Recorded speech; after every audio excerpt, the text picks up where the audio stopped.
नमस्कार, मैं हूं आपके साथ हिमानी नथानी। सुबह के 8 बजने को है और हमेशा की तरह हम लेकर हाजिर हैं सारा देश 100 खबरों का ये सफर। तो आइए शुरुआत करते हैं फटाफट खबरों के सफर की। जबलपुर में साई समर्थकों और शंकराचार्यों के समर्थकों के बीच जबरदस्त संघर्ष हुआ है। शंकराचार्य के समर्थकों ने रामनवमी के मौके पर साई की शोभा यात्रा का जबरदस्त विरोध किया। शंकराचार्य के बेकाबू समर्थकों पर पुलिस ने लाठीचार्ज किया और 24 से ज्यादा लोगों को हिरासत में लिया है। बिहार के समस्तीपुर के केवल स्थान राजकीय मेले का मुख्यमंत्री नीतीश कुमार ने उद्घाटन किया। नीतीश के जाने के बाद बार बालाओं ने भोजपुरी गानों पर अश्लील डांस किया। मूक दर्शक बनी रही वहां पर बैठी पुलिस। मध्य प्रदेश के विदिशा के बरवटपुरा गांव में खेत में आग लगी और ये बस्ती तक पहुंच गई। बस्ती में आग लगने के बाद 22 घर जलकर खाक हो गए। आग की सूचना मिलने के बाद मौके पर पहुंचे दमकल कर्मियों की कोशिश के बाद भी लोगों को भारी नुकसान से नहीं बचाया जा सका। उत्तर प्रदेश के बागपत में एक कपड़ा फैक्ट्री में भीषण आग लग गई। जानकारी के मुताबिक कपड़ा फैक्ट्री में आग शॉर्ट सर्किट के चलते लगी। आग के चलते फैक्ट्री में रखा 20 लाख रुपए का कपड़ा जलकर खाक हो गया। इसके अलावा फैक्ट्री में रखी मशीनों को भी भारी नुकसान पहुंचा। घटना के वक्त मौके पर करीब 24 मजदूर काम कर रहे थे। हालांकि सभी सुरक्षित निकाल लिए गए। उत्तराखंड के रुद्रप्रयाग के जंगल में भीषण आग लग गई। जानकारी के मुताबिक न्यू बस अड्डे के पास पड़ने वाले जंगल में कुछ अज्ञात लोगों ने ये आग लगाई। लोगों का यह आरोप है कि आग की सूचना देने के बावजूद दमकल विभाग की टीम समय पर मौके पर नहीं पहुंच पाई, जिसके बाद आग राजकीय बालिका छात्रावास तक पहुंच गई। भोपाल में चोरी का एक अजीबोगरीब वाकया देखने को मिला। दरअसल चोर ने पूरे घर की पहले तलाशी ली और जब उसे कुछ नहीं मिला तो उसने घर में आग लगा दी। आग से पूरा घर जलकर खाक हो गया। मध्य प्रदेश के उज्जैन में एक तेज रफ्तार डंपर और जीप में टक्कर हो गई। इस हादसे में जीप में सवार एक ही परिवार के 11 लोगों की मौत हो गई। मृतकों में महिलाएं और बच्चे शामिल हैं।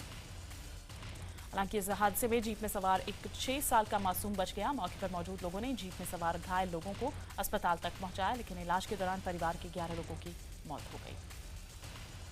छत्तीसगढ़ के कांकेर जिले में एक तेज रफ्तार मैटाडोर वैन अनियंत्रित होकर पलट गई। इस हादसे में मैटाडोर में सवार 13 लोगों की मौत हो गई, जबकि 25 से ज्यादा लोग घायल हो गए। मरने वालों में ज्यादातर महिलाएं शामिल हैं। हादसे में मारे गए लोगों को जिला प्रशासन ने 25-25 हजार रुपए का मुआवजा देने का ऐलान किया है। गुजरात के डांग जिले में 311 गांव की महिलाएं पानी के लिए जद्दोजहद कर रही हैं। ये महिलाएं बड़ी टंकी पर चढ़कर पानी भर रही हैं। प्रशासन यहां सप्ताह में 2 दिन ही पानी पहुंचा पाता है। चीन में ट्रक में मौजूद मलबे में बाइक चलाने वाला शख्स दब गया। दरअसल ट्रक के सामने आई बाइक को बचाने के चक्कर में ट्रक पलट गया, जिससे ट्रक में रखा मलबा सड़क पर गिर गया और इसमें बाइक चालक दब गया। चीन में एक गुस्साए बच्चे ने पुलिसकर्मी को किक मारने की कोशिश की। उसके बाद बच्चा पुलिसकर्मी को रॉड से मारने की कोशिश करता नजर आया और फिर वो गुस्से में पुलिस वाले पर चिल्लाने लगा। जम्मू कश्मीर के कुपवाड़ा जिले में जुमे की नमाज के बाद एक बार फिर प्रदर्शनकारियों और सुरक्षा बलों के बीच झड़प हुई। भीड़ ने पुलिस पर पथराव किया। पुलिस की जवाबी कार्रवाई में एक व्यक्ति की मौत हो गई, जबकि 4 घायल हैं। जम्मू कश्मीर के हंदवाड़ा और श्रीनगर के कई इलाकों में आज भी कर्फ्यू जारी है। वहीं अलगाववादी नेताओं ने आज फिर से कश्मीर बंद का आह्वान किया है। बिहार के पूर्व मुख्यमंत्री और आरजेडी के राष्ट्रीय अध्यक्ष लालू प्रसाद यादव ने साधु संतों पर निशाना साधा है। लालू यादव ने ट्वीट करके कहा कि साधु संतों की संपत्ति की भी जांच होनी चाहिए।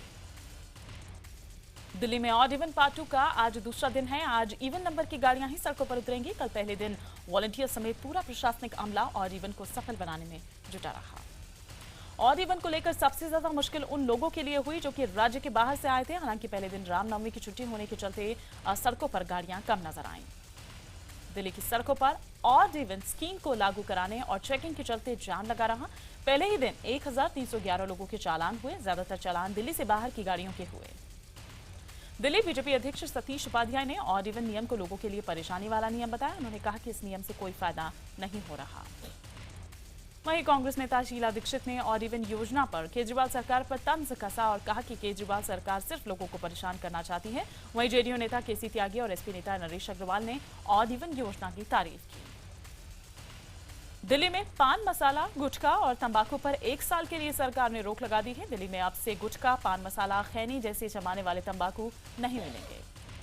तंबाकू की खरीद, बिक्री और स्टोरेज पर रोक जो है 1 साल तक जारी रहेगी। दिल्ली सरकार ने रोक के बावजूद तंबाकू बेचने वालों पर कड़ी कार्रवाई की चेतावनी भी दी है। खाद्य सुरक्षा विभाग ने इस सिलसिले में अधिसूचना जारी कर दी है। दिल्ली सरकार के इस फैसले का जहां बीजेपी ने स्वागत किया है तो वहीं कांग्रेस ने विरोध। यूपी में पोस्टर विवाद के बाद बीजेपी के प्रदेश अध्यक्ष केशव मौर्य के खिलाफ मुकदमा दर्ज कर लिया गया है। मौर्य के खिलाफ धार्मिक भावनाओं को ठेस पहुंचाने और आईटी एक्ट 66A के तहत मुकदमा दर्ज किया गया। दरअसल यूपी बीजेपी में चापलूसी की इंतहा देखने को मिली। रुपेश पांडे नाम के बीजेपी नेता ने प्रदेश अध्यक्ष केशव मौर्य को खुश करने के लिए पोस्टर बनवाया, जिसमें केशव मौर्य को भगवान कृष्ण के रूप में दिखाया गया।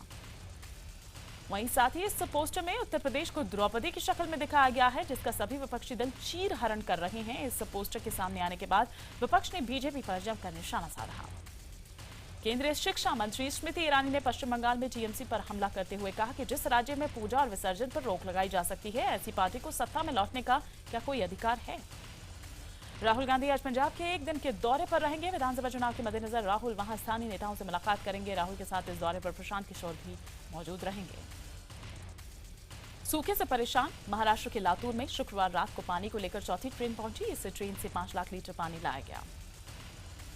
एक तरफ जहां लातूर पानी के संकट से जूझ रहा है, तो वहीं महाराष्ट्र सरकार में मंत्री एकनाथ खड़से के लातूर दौरे के लिए 10,000 लीटर पानी बर्बाद कर दिया गया। लातूर के बेलकुंड से एयरपोर्ट 45 किलोमीटर दूर है। ये दूरी एकनाथ खड़से को कार से ना तय करनी पड़े, इसके लिए गांव में हेलीपैड बनवाया गया, जिसके लिए 10,000 लीटर पानी बर्बाद हुआ। कांग्रेस ने इस घटना को दुर्भाग्यपूर्ण बताते हुए आलोचना की है, तो वहीं बीजेपी ने सफाई देते हुए कहा कि खड़से के खराब स्वास्थ्य के चलते पानी का छिड़काव किया गया था। गुजरात के भी कई इलाकों में पानी की किल्लत शुरू हो गई। ऐसे में राज्य सरकार ने नर्मदा केनाल से पानी की चोरी रोकने के लिए सुरक्षा बलों को तैनात किया। पेट्रोल के दाम में 74 पैसे प्रति लीटर और डीजल के दाम में ₹1.30 प्रति लीटर की कटौती की गई। नई दरें शुक्रवार मध्य रात्रि से लागू हो गई है। दिल्ली में गर्मी ने 5 सालों का रिकॉर्ड तोड़ दिया है। कल का दिन इस साल का सबसे गर्म दिन रहा। कल दिल्ली में पारा 42.2 डिग्री सेल्सियस तक जा पहुंचा। वहीं मौसम विभाग का यह कहना है कि शनिवार से लू चलेगी। तेलंगाना में भी गर्मी से लोगों का हाल बेहाल है। ये तस्वीरें तेलंगाना के करीमनगर की है, जहां पर फर्श पर ही अंडा उबाला जा रहा है। भारत और फ्रांस के बीच रफाल सौदे पर आखिरी मोहर लग चुकी है। इस नए समझौते के तहत भारत करीब 60,000 करोड़ रुपए में 36 रफाल विमान फ्रांस से खरीदेगा।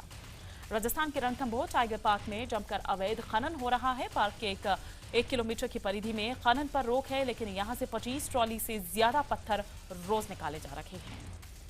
हरियाणा के झज्जर के जांबाज मेजर अमित देशवाल का उनके पैतृक घर झज्जर में सैनिक सम्मान के साथ अंतिम संस्कार कर दिया गया। हजारों लोगों ने उन्हें नम आंखों से विदाई दी। यूपी के कानपुर में एक बाबा ने प्रतिज्ञा की है कि जब तक देवी माता उन्हें दर्शन नहीं देगी, वो अन्न जल ग्रहण नहीं करेंगे। बाबा का आधा शरीर मिट्टी में धंसा हुआ है। 50 साल के बाबा सुधाकर शुक्ल बनारस के रहने वाले हैं। बाबा के तप को देखकर आसपास गांव के लोगों ने वहां पर हवन पूजन करना शुरू कर दिया है। बाबा ने नवरात्र के पहले दिन से अन्न जल त्याग दिया है। मध्य प्रदेश के सतपुड़ा टाइगर रिजर्व के पास एक बाघ नजर आया। बाघ सड़क पार कर जंगल की दूसरी तरफ जा रहा था। एक शख्स उस वक्त वहां पर गाड़ी से गुजर रहा था, जिसने ये वीडियो बनाया। अहमदाबाद क्राइम ब्रांच और गुजरात एटीएस ने 270 करोड़ रुपए का ड्रग्स पकड़कर एक बड़े अंतर्राष्ट्रीय ड्रग रैकेट का भंडाफोड़ किया है। इस रैकेट के तार दुबई, पोलैंड और एम्स्टर्डम तक जुड़े हुए हैं। इस रैकेट को गुजरात के पूर्व विधायक का बेटा चला रहा था। ऐसा आरोप है, जो फिलहाल पुलिस की गिरफ्त से बाहर है, जबकि उसका दोस्त पुलिस के हत्थे चढ़ गया है। लोन धोखाधड़ी मामले में फंसे कारोबारी विजय माल्या का डिप्लोमेटिक पासपोर्ट निलंबित कर दिया गया है। विदेश मंत्रालय ने प्रवर्तन निदेशालय की अपील के बाद माल्या का पासपोर्ट निलंबित किया। बता दें कि बैंक लोन और मनी लॉन्ड्रिंग के मामले में विजय माल्या को पिछले हफ्ते ईडी के समन पर पेश होना था उसके सामने, लेकिन माल्या पेश नहीं हुए और मई तक की मोहलत मांगी, जिसके बाद ईडी ने विजय माल्या पर कड़ा रुख अख्तियार किया। यूपी के नगर विकास मंत्री आजम खान पर एक प्लाईवुड फैक्ट्री में आग लगवाने का सनसनीखेज आरोप लगा है। आरोप लगाने वाला शख्स फैसल लाला, जो कि कांग्रेस अल्पसंख्यक प्रकोष्ठ के राज्य के संयोजक बताए जा रहे हैं। कांग्रेस नेता फैसल लाला ने आरोप लगाया है कि आजम खान के इशारे पर ही कुछ पुलिसकर्मी उनकी प्लाईवुड फैक्ट्री में घुसे और लकड़ी से लदी एक ट्रॉली में अचानक आग लग गई। आग की घटना के बाद कांग्रेसी नेता फैसल लाला ने अपने समर्थकों के साथ आजम खान और जिला प्रशासन के खिलाफ जमकर नारेबाजी की। आजम खान ने बीजेपी पर जमकर हमला बोला। आजम ने बाबा साहब अम्बेडकर को बीजेपी के लिए डूबते को तिनके का सहारा जैसे बताया। आजम खान के मुताबिक बाबा साहब अम्बेडकर कभी ब्रांड थे ही नहीं और साथ ही साथ अब जो है वो बीजेपी उन्हें ब्रांड बनाने की कोशिश में जुटी हुई है। और इधर आपको बता दें कि साध्वी निरंजन ने मायावती पर यहां जमकर निशाना साधा है। उन्होंने ये कहा है कि मायावती दलितों का शोषण करती रही हैं। वहीं आपको बता दें कि साध्वी निरंजन ने अखिलेश सरकार पर भी हमला बोला है। साध्वी के मुताबिक उन्होंने ये कहा है कि अखिलेश यादव को अब 4 साल बाद बुंदेलखंड और किसान नजर आ रहे हैं। और इधर आपको बता दें कि आज एनएसयूआई जो कार्यकर्ता हैं वो प्रदर्शन करेंगे। एचआरडी मंत्रालय के सामने ये प्रदर्शन किया जाएगा। इधर भारत दौरे पर आए ब्रिटेन के शाही जोड़े प्रिंस विलियम और उनकी पत्नी केट मिडल्टन ताजमहल का दीदार करने आज आगरा पहुंचेंगे। शाही दंपति के दौरे को देखते हुए आगरा प्रशासन ने तैयारियां पूरी कर ली हैं। शाही दंपति के दौरे को देखते हुए आगरा के जिलाधिकारी और एसएसपी ने सीआईएसएफ एएसआई अधिकारियों के साथ शिल्पग्राम में एक बैठक कर तैयारियों का जायजा लिया। वीआईपी विजिट को देखते हुए 2 चरणों में सुरक्षा का फुल प्रूफ प्लान जो है वो तैयार किया गया है। हालांकि शाही जोड़े के दौरान ताजमहल आम सैलानियों के लिए भी खुला रहेगा। महेंद्र सिंह धोनी ने आम्रपाली बिल्डर्स से अपना रिश्ता तोड़ लिया है। अब वो आम्रपाली के ब्रांड एम्बेसडर नहीं है। धोनी न केवल आम्रपाली के ब्रांड एम्बेसडर थे बल्कि उनकी पत्नी एक कंपनी में पार्टनर भी थी। धोनी के आम्रपाली ग्रुप से हटने पर कंपनी के सीएमडी अनिल शर्मा ने सफाई देते हुए कहा कि आपसी समझौते के तहत धोनी कंपनी से हटे हैं। छत्तीसगढ़ के अंबिकापुर में प्रशासनिक लापरवाही का एक बड़ा मामला सामने आया है। जिले के लुंडू ब्लॉक में एक किसान को 5 एकड़ में फसल के नुकसान के बदले सिर्फ 81 रुपये का ही मुआवजा दिया गया। महाराष्ट्र सरकार ने पूर्व मुंबई पुलिस कमिश्नर राकेश मारिया की सुरक्षा में कटौती की है। मारिया को मिली Z+ सुरक्षा घटाकर अब सिर्फ Z कर दी गई है। गुजरात के नए डीजीपी गीता जौहरी होंगी। गीता जौहरी गुजरात की पहली महिला डीजीपी होंगी। जौहरी के ज्वाइन करने से पहले पीपी पांडे को डीजीपी का इंचार्ज बनाया गया है। मशहूर अभिनेता दिलीप कुमार की तबीयत अचानक बिगड़ गई है। दिलीप कुमार को मुंबई के लीलावती अस्पताल के आईसीयू में भर्ती कराया गया है। दिलीप कुमार पिछले कई समय से बीमार चल रहे हैं। फिल्म में काम दिलाने के नाम पर मॉडल से रेप और हैवानियत के मामले में दिल्ली पुलिस की टीम पीड़ित मॉडल को लेकर शुक्रवार को पुणे पहुंची। आज पुणे पुलिस अब तक गिरफ्तार 4 आरोपियों का पीड़िता के सामने शिनाख्त परेड करवाएगी। राजस्थान के टीकमगढ़ में मानसिक रूप से बीमार महिला के साथ बलात्कार का मामला सामने आया है। पीड़ित महिला के परिजनों का आरोप है कि 2 दिन बीत जाने के बाद भी पुलिस ने मामला दर्ज नहीं किया। इधर बलिया में एक ढाबे पर बदमाशों ने जमकर उत्पात मचाया। ढाबे में शराब पीने से इनकार करने पर बदमाशों ने ढाबा मालिक और कर्मचारियों के साथ जमकर मारपीट की। उत्तर प्रदेश के मिर्जापुर में सेल्फी लेने के मामले में 2 अलग-अलग मामलों में 3 लोगों की जान चली गई। रेलवे क्रॉसिंग के पास पटरी पर बैठकर ब्रह्मपुत्र मेल की सेल्फी लेने के चक्कर में 2 युवक ट्रेन की चपेट में आ गए। वहीं दूसरे मामले में एक शख्स चलती ट्रेन में सेल्फी लेने के चक्कर में ट्रैक पर गिर गया, जिससे उसकी मौके पर ही मौत हो गई। कल्याण डोंबिवली में चड्डी बनियान गैंग ने एक लड़की की हत्या कर दी। चोरी के इरादे से घर में घुसने के बाद कमरे में मौजूद लड़की ने जब शोर मचाया तो उसकी हत्या कर दी गई। गोरखपुर रेलवे स्टेशन पर 2 महिलाएं आपस में भिड़ गईं। दरअसल मामला पति पत्नी और वो का नजर आ रहा है, जहां एक महिला ने अपने बच्चों को अगवा करने का आरोप लगाकर दूसरी से मारपीट की। अहमदाबाद में गुंडागर्दी की एक सीसीटीवी फुटेज सामने आई है। यहां एक रेस्टोरेंट में कुछ बदमाशों ने रेस्टोरेंट मालिक के साथ मारपीट की। जब इससे भी उनका गुस्सा शांत नहीं हुआ तो उन्होंने रेस्टोरेंट में तोड़फोड़ की। यूपी के पीलीभीत में एक परिवार से मारपीट और धमकाने का मामला सामने आया। परिवार का कहना है कि शिकायत करने पर उल्टा उन्हें गंभीर धाराओं में फंसाने की धमकी दी गई। मारपीट और धमकाने का यह आरोप मोहम्मद मियां और छोटू चिपक पर लगा है, जो कि खुद को राज्य मंत्री हाजी रियाज अहमद का रिश्तेदार बता रहा है। यूपी के मुरादाबाद में एक नाबालिग से अपहरण और हत्या का मामला सामने आया है। नाबालिग लड़की पिछले 4 दिनों से लापता थी। यूपी के हाथरस मामले में IBN 7 पर खबर दिखाए जाने के बाद महिला कांस्टेबल को सस्पेंड कर दिया गया। इधर यहां एक 8 साल की मासूम के साथ रेप के बाद पुलिस ने पहले तो उसके परिवार से पैसे वसूल किए और जब इतने से भी पेट नहीं भरा तो पीड़ित परिवार पर 25,000 रुपए का लेकर मामले को रफा दफा करने का दबाव भी बनाया। माइक्रो ब्लॉगिंग वेबसाइट ट्विटर अपने एंड्रॉयड ऐप में खास तरह के बदलाव कर रहा है। नए अपडेट के बाद इसमें मेन फीड, मोमेंट्स, नोटिफिकेशन और डायरेक्ट मैसेजेस स्क्रीन के ऊपरी हिस्से में नजर आएगा। स्मार्टफोन निर्माता कंपनी जियोनी ने भारत में अपना नया smartphone Pioneer P5 mini launch कर दिया है। कंपनी की आधिकारिक वेबसाइट पर यह फोन 5,349 रुपए में बिक्री के लिए उपलब्ध है। गूगल और रेलटेल ने भारत के और 9 रेलवे स्टेशन पर मुफ्त वाईफाई सुविधा शुरू कर दी है। गूगल की योजना साल 2016 के अंत तक देश के 100 रेलवे स्टेशन पर मुफ्त वाईफाई सुविधा मुहैया कराने की है। गूगल ने गूगल मैप ऐप प्रयोग करने वाले यूजर्स को बड़ी सुविधा दी है। अब गूगल मैप्स के एंड्रॉयड और iOS ऐप पर ट्रैफिक अलर्ट मिलेगा। नेविगेशन मोड स्विच ऑन करते ही ट्रैफिक अलर्ट मिलना शुरू हो जाएगा।